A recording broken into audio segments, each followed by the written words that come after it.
Next, we'll cover proof by contradiction for conditionals. These proofs are similar to other proofs by contradiction, with the difference being that we negate the conditional rather than a simple proposition. This means when we negate P then Q, it becomes the negation of that entire conditional.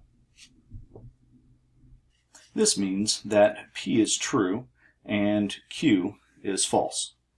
For this reason, we always start with the assumption that Q is false. That is the negation of Q.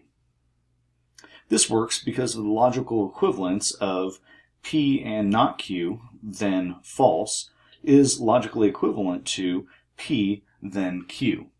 Next, we'll show the truth table that confirms this. Okay, so while I was paused there, I wrote out most of the truth table here. I left the last column empty still.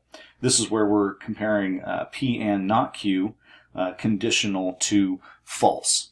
So when we have the column here compared with a conditional to false, we end up with false then false, which is true.